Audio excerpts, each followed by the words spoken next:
crucifié, il est ressuscité, il n'est pas ici. Réconfortante parole, mais vaine. Frères et sœurs, en ce matin de Pâques, les saintes femmes s'étaient rendues au tombeau dans l'intention d'accomplir les rites funèbres sur le cadavre de Jésus. Aucune espérance ne les habitait, elles doutaient même de leur force. Qui nous roulera la pierre pour dégager l'entrée du tombeau, se demandaient-elles.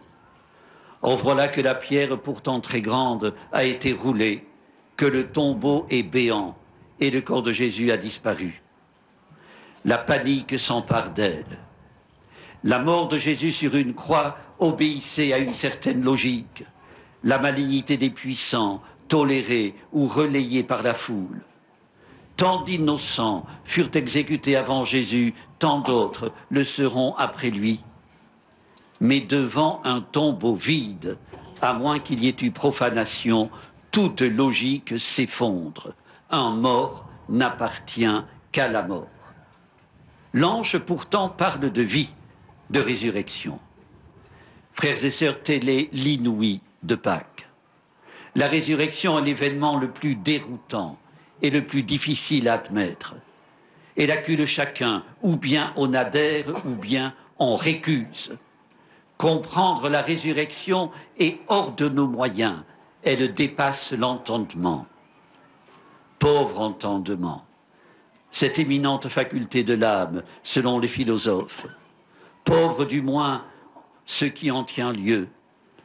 N'avons-nous pas entendu ces derniers jours des preuves d'incompréhension face au sacrifice d'un homme offrant sa vie pour sauver une inconnue?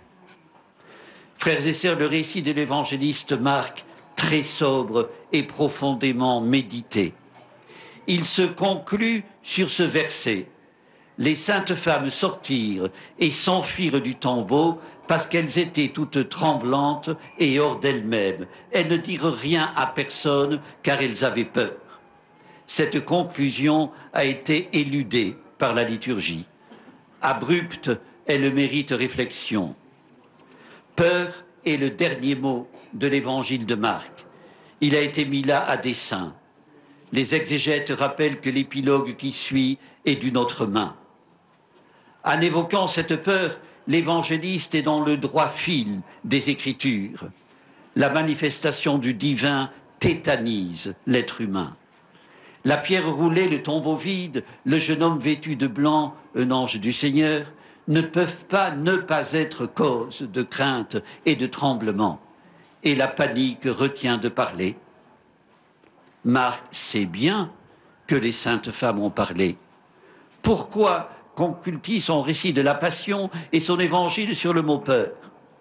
La réponse, c'est saint Jean qui nous la donne. Rappelant sa propre expérience devant le tombeau vide, il écrit « C'est alors qu'entra l'autre disciple, il vit et il crut. » L'autre disciple, c'est lui-même. Il témoigne, à contrario, que l'événement majeur de Pâques, la résurrection, ne peut être reçu que par la foi. Second message de l'ange, un rendez-vous en Galilée. La Galilée est le lieu des commencements, où pour la première fois, Jésus a annoncé la bonne nouvelle. C'est un retour au point de départ, l'invitation à reprendre la route avec lui, à ses côtés, sur des chemins de vie, de joie et de peine, de doute et de certitude.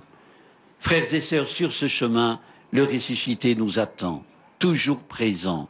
Il nous précède. Résurrection et évangélisation vont de pair. Frères et sœurs, la résurrection ne se chuchote pas, elle se clame.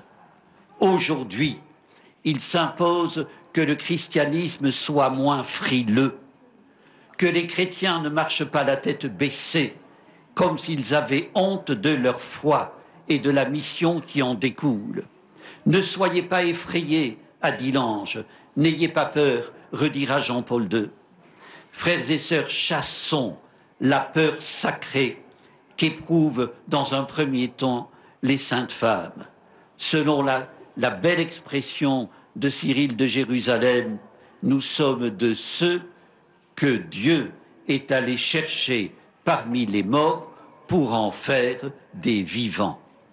La vraie mort, la mort au sens biblique, c'est le repli sur soi, l'absence de relation, le verrou tiré sur nos portes, la fermeture aux autres. Vivre avec le ressuscité, au contraire, c'est se vouloir envoyer vers les autres. Frères et sœurs, défaisons-nous de nos égoïsmes, renonçons à nos solitudes, laissons-nous habiter par sa présence, nourrir par sa parole. Ne gardons pas jalousement la joie de la résurrection. Apprenons à multiplier les gestes de Pâques. Tout geste d'amour est un geste de vie. Je vous souhaite une joyeuse fête de la résurrection. Prions le Seigneur.